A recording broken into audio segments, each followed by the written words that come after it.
back to your social science class. Students, हम लोग history पढ़ रहे हैं. Lesson number 1, tracing changes through 1000 years, यानी हज़ारों वर्षों के दौरान हुए परिवर्तनों की पड़ताल कर रहे हैं. अब इसमें हम पढ़ने जा रहे हैं. आज का टॉपिक है रीजन एंड एम्पायर, क्षेत्र और साम्राज्य. Large state like those of the Cholas, Tughlaqs और Mughals encompassed many regions. Chola, Tughlaq या मुगल जैसे बड़े बड़े राज्यों के अंतर्गत कई सारे क्षेत्र आ जाते हैं. दिल्ली के सुल्तान जियासुद्दीन बलवान की प्रशंसा में एक संस्कृत प्रशस्ति में उसे एक विशाल साम्राज्य का शासक बताया गया है,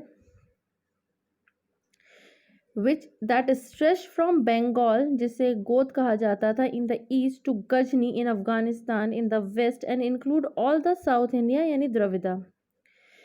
People of different region, गोद, Andhra, Kerala, Karnataka, Maharashtra and Gujarat apparently fled before his armies.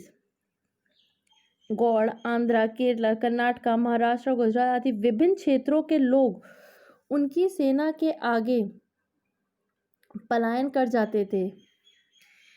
Historians regard these as exaggerated claims of इतिहासकार इन हिस्टोरियंस उसे अतिशोक्तियां मानते हैं. At the same time they try to understand why rulers kept claiming to have control over different parts of the सब continent.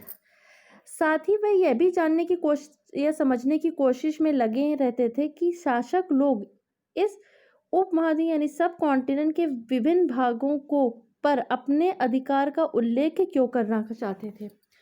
Language and region. In 1318 the poet Amir Khusro wrote that there was a different language in every region. Amir Khusro ने 1318 में लिखा है कि इस देश के हर क्षेत्र की अपनी अलग भाषा थी. सिंधी, लाहौरी, कश्मीरी, तेलंगानी, गुजरी, गौड़ी, अवधी, इस तरीके से. अमीर खुसरो ने आगे ये भी बताया है कि इन सब भाषाओं के विपरीत एक भाषा संस्कृत भी है जो किसी विशेष क्षेत्र की भाषा नहीं है. यह एक प्राचीन भाषा है और जिसे केवल ब्राह्मण ही पढ़ सकते हैं. आम जनता यानी कॉमन पीपल उसे नहीं जानती. इन 700 when many regions already pose distinct geographical dimension and their own language and cultural characteristics. You will learn more about these in chapter number 9. They were also associated with specific ruling dynasties. वो एक specific ruling dynasties को belong करते थे. There are considerable conflict between these states. Occasionally dynasties like the Chols, Khiljis, Tughlaqs and Mughals were able to build an empire that was pan-regional, spanning diverse regions. Not all these empires were equally stable. Not all these empires were equally stable or successful. तो ये empire जो थे वो फैले तो बहुत दूर होते थे, बहुत बड़ा बड़ा साम्राज्य था, मगर ये स्टेबल नहीं होते थे, ना ही सक्सेसफुल हो पाते थे. क्योंकि इतना इन सब के बारे में हम कंपेयर करेंगे लेसन नंबर 3 और 4 में, जैसे कि है, जिसमें कि आप जानेंगे. अब हम आगे बढ़ते हैं, देखते हैं कि when the Mughal Empire declined in the 18th century, it led to the re-emergence of the regional states. यानी कि 8th सेंचुरी में जब मुगल वंश का पतन के ढलान पर था, फलस्वरूप क्षेत्रीय राज फिर से उभरने लगे, जो कि हम चैप्टर नंबर 10 में पढ़ेंगे. लेकिन वर्षों से जो सर्व क्षेत्रीय साम्राज्य का शासन चल रहा था, उससे क्षेत्रों की प्रकृति बदल गई थी. उन पर कई छोटे बड़े राज्यों का शासन चलता रहा था और उन राज्यों की बहुत सी बातें इस उपमहाद्वीप के अधिकतर भाग पर फैले इन क्षेत्रों को विरासत में मिली थी. This was apparent in the emergence of many distinct and shared traditions in the realm of the governors, the management of the economy, elite cultures and language. Through the 1000 years between 700 and 750, the character of the different regions did not grow in isolation. These regions felt the impact of larger pan-regional forces of integrate without ever quite losing their distinctives. 700 से लेकर 750 के बीच के हजारों वर्ष में इन विभिन्न क्षेत्रों के प्रति एक दूसरे से टक्कर अलग अलग नहीं पनपी थी। हालांकि उनके चरित्र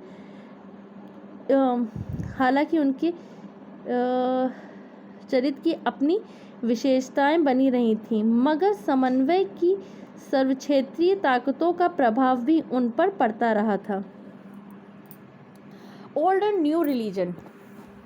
The 1,000 years of history that we are exploring witnessed major developments in religion traditions.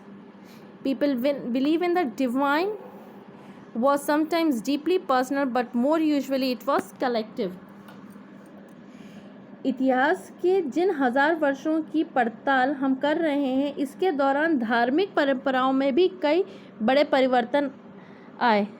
दैविक तत्व में लोगों की आस्था कभी कभी बिल्कुल ही व्यक्तिगत स्तर पर होती थी, मगर आमतौर पर ये जो उनका स्वरूप होता था आस्था का, ये सामूहिक होता था।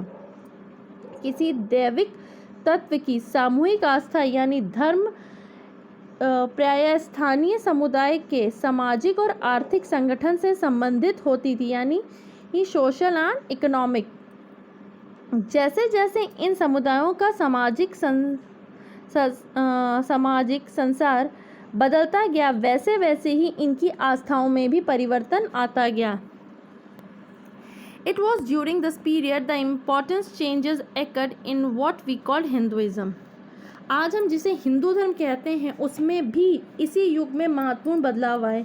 इन परिवर्तनों में से कुछ थे नए देवी देवताओं की पूजा, राजाओं द्वारा मंदिरों का निर्माण और समाज में पुरोहितों के रूप में ब्राह्मणों का बढ़ता महत्व तथा बढ़ती सत्ता।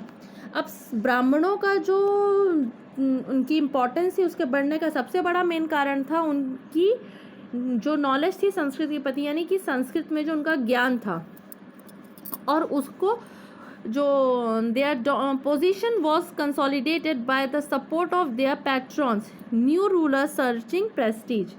और उन जो पुरोहित होते थे उनको जो है पूरी सपोर्ट मिलता था, उनके संरक्षण थे, जो उनके संरक्षक थे उनसे मिलता था, यानी नए नए शासक जो स्वयं प्रतिष्ठा की चाह में थे, इन संरक्षकों का समर्थन होने के कारण समाज में इनका दबदबा और भी बढ़ गया था। इसी के साथ हम देखेंगे कि इसी समय इन द 7th century बहुत सारे this was a period when a new religion appeared in the subcontinent. इसी समय सबकॉन्टिनेंट में बहुत सारे नए रिलीजन भी आए। मर्चेंट्स यानी व्यापारिक और माइग्रेंट्स जो थे, वो हमारे देश में सबसे पहली बार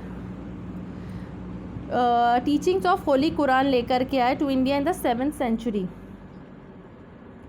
कुरान शरीफ का संदेश भारत में पहले 7वीं सदी में व्यापारियों और अप्रवासियों के जरिए आया था। Muslim regards the Quran as their holy book and accept the sovereignty of the one God, Allah, whose love, mercy and botany balance all those who believe in Him without regard to social background। मुसलमान कुरान शरीफ को अपना धर्मग्रंथ मानते थे। केवल एक ईश्वर अल्लाह की सत्ता को स्वीकार करते हैं, जिसमें प्रेम, करुणा और उदारता अपने में आस्था रखने वाले हर व्यक्ति को गले लगाता है, चाहे वह व्यक्ति सामाजिक पृष्ठभूमि कुछ भी रही हो। Many rulers and patrons of Islam and the ulama learned theologies and jurists. And like Hinduism, Islam was interpreted in a variety of ways by its followers.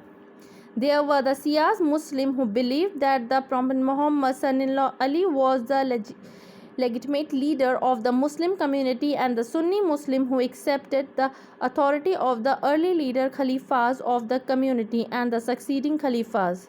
There were other important differences between the various schools of laws, Hanafi and Sufi, mainly in India, and in theology and मैजेस्ट्री tradition. यानी कि इस कई शासक इस्लाम और इनके विद्वान धर्मशास्त्रियों और न्यायशास्त्रियों अर्थात उलमे को संरक्षण देते थे। हिंदू धर्म की तरह भांति इस्लाम के अनुयायी भी अपने धर्म की अलग अलग तरह से व्याख्या करते हैं। मुसलमानों में कुछ शिया थे जो पैगंबर साहब के दामाद अली को मुसलमानों का नेता मानते थे, और कुछ सुन्नी थे जो खलीफाओं के प्रभुत्व को स्वीकार करते थे। Now class, thank you for this. In next class we will discuss about thinking about time and historical period.